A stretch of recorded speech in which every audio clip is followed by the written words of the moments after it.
I welcome you all on this online video tutorial. Today I'll be talking about the scattering amplitude f theta phi by the green function method. So in this case, we are talking about the uh, scattering amplitude. So here there is incident beam which falls on the particle target and it gets scattered. So with the incident beam it is getting scattered. So this is a scattered beam which position vector is r. So we have taken a small volume element inside this potential, so that is dqr. So from the center to this is r prime. So from this point, from this volume element to the this point where the detector is there, so this distance is r minus r prime, and this is the zone where the scattering potential is there, that is represented by v.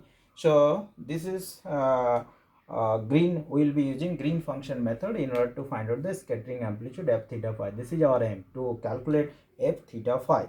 So in this case we are talking about the unbound particle, unbound particle whose mass is m, and we are unbound particle whose mass is m, we are considering its motion in the field of the force where the potential energy is Vr.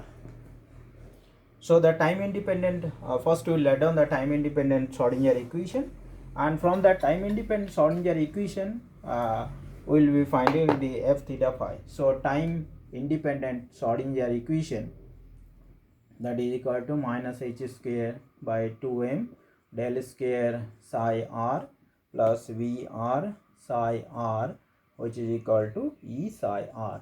This is equation 1. So this could be written as del square psi r minus 2m Vr by h square psi r, which is equal to minus 2m E by h square psi r. So this could be written as del square plus k square, if I bring to this side, so psi r, which is equal to ur psi r, where k square equal to 2m E by h square and u equal to 2m v r by h square. So we get this equation. So this is our equation 2. So equation 1 should satisfy this following asymptotic behavior. Equation 1 should satisfy the following asymptotic behavior. Asymptotic behavior, and this asymptotic behavior means r tends to infinity. So therefore it is written as psi r, and r tends to infinity, and then there is a the plane wave is e to the power I k r plus f theta phi, and then e to the power I k r by r. This is equation 3. This is r. So this part is your plane wave, this part is your scattered that the spherical waves. So and r tends to infinity, this represents the asymptotic behavior. So the equation 1 it should satisfy this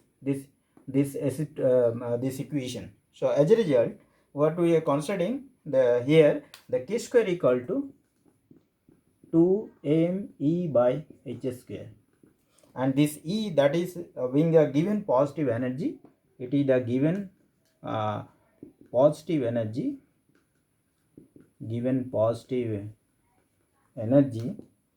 of the incident particle,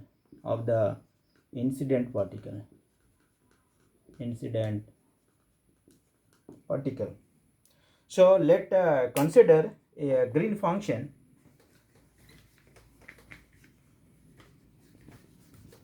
So let us consider, let g r prime, the green function,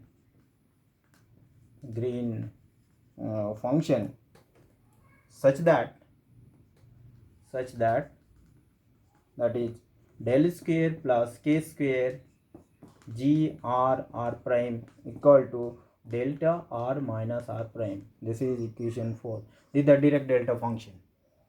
So you operate this del square plus k square on this Green function, then you will get Dirac delta function delta r minus r prime. So the solution of equation 2 is solution of equation 2 is as equation 2 as can write down psi r, which is equal to a e to the power I k dot r plus integral g0 r prime and then f r prime and dq r prime. This is equation 5. This is the solution of equation 2. So therefore we can write down this equation 5 is also it is a solution of equation 2. Equation 5 is also a solution of equation 2.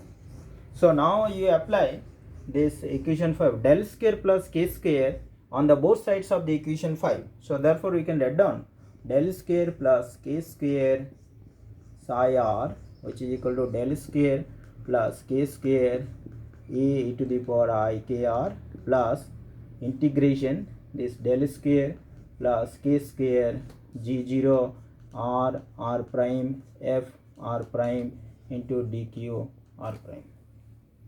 So this becomes del square e to the power I k r means minus k square plus k square e to the power I k r plus this becomes this del square plus k square g0 r prime, this becomes delta, so this becomes f r prime delta r minus r prime dq r prime, and this is 0. So therefore del square plus k square psi r, you are getting this is a function f r. So equation 5 is satisfies equation 4. So therefore you can write down equation 5 satisfies equation 4. So here the g0 r prime, that is the Green function, which is the Green function, and Green function in 3 dimension.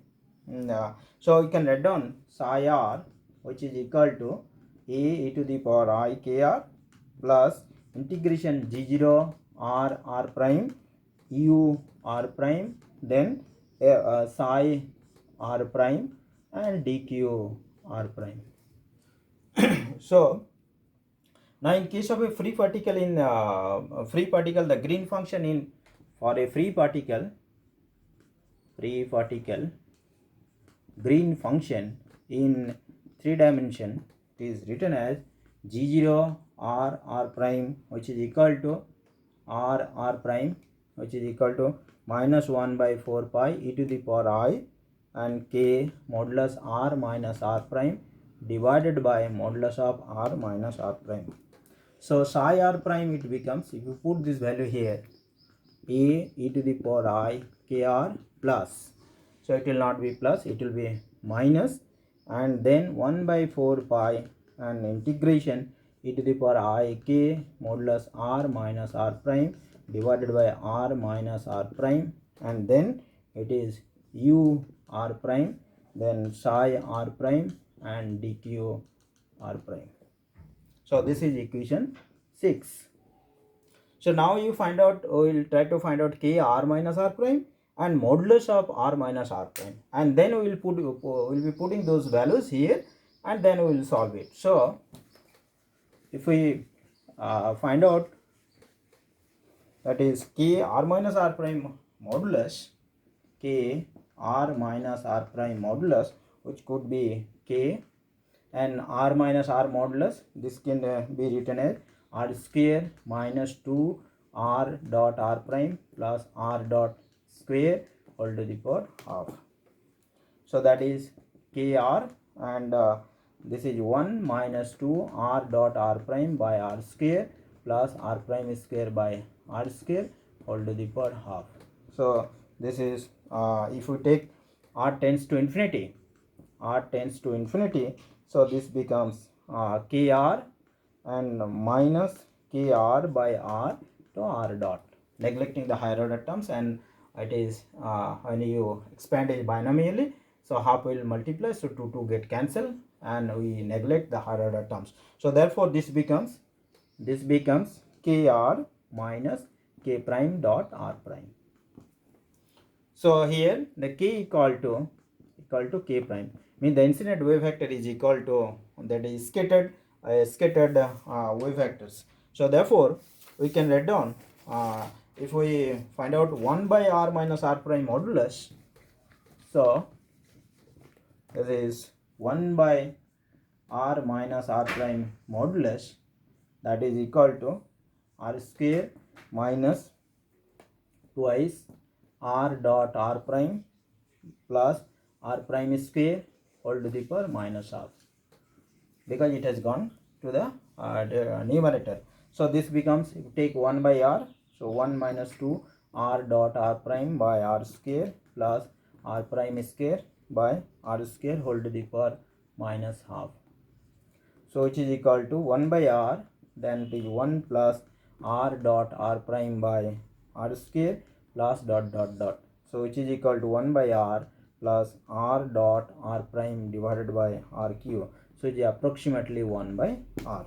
So now the equation 6 could be written as, because we have got k r minus r prime modulus and we have got 1 by r minus r prime modulus. So equation 6 can be written as, that is psi r, which is equal to e to the power I k dot r minus 1 by 4 pi integration e to the power I k dot r minus k prime dot r prime divided by r, then u r dot, and then u r dot, and psi r dot and dq r dot. So therefore if you take e as a common, so e to the power I k dot r minus e to the power I k r by r, and then 1 by 4 pi a, and then it is u r dot, psi r dot and dq r dot. So now it comparing with the equation 3, our equation 3 is, that is psi r, which is equal to r tends to infinity a e to the power I k dot r plus f theta phi e to the power I k r by r. This is equation 3. So this is equation 3. When you compare these two equations, now you see e to the power I k r, e to the power I k r on the left hand side psi r, and e to the power I k r by r, and this portion if you compare, so therefore we will get f theta pi, this scattering amplitude f theta phi equal to minus 1 by 4 pi a integration e to the power minus k prime r prime u r prime and psi r prime and dq r prime. So this is equation 7.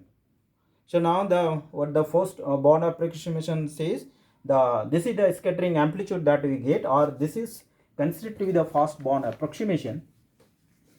So this becomes, in first Born approximation, f theta phi, which is equal to minus 1 by 4 pi and integration e to the power minus I k prime dot r prime u r and e to the power I k r into dq r prime, or it is only dq r. So therefore we can write down this first Born approximation. So so it becomes, that is this first Born approximation u r into e to the power I k r into dq r. So this becomes e to the power I k r. So this becomes minus, we get the scattering amplitude, it becomes f theta phi, which is equal to minus 1 by 4 pi integration e to the power I k minus k prime into r u r and dq r. Now you put the value of the u equal to, that is u equal to 2m by h square into vr. You put the value here. So therefore f theta phi, this becomes f theta phi, it becomes minus m by 2 pi h square integration vr, that is, and then e to the power I k minus k prime r into dqr.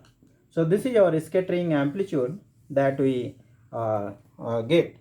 Now what is the relation between scattering amplitude and the Rutherford scattering formula? So we'll be next class we'll be discussing about the scattering amplitude and Rutherford scattering formula. Thank you.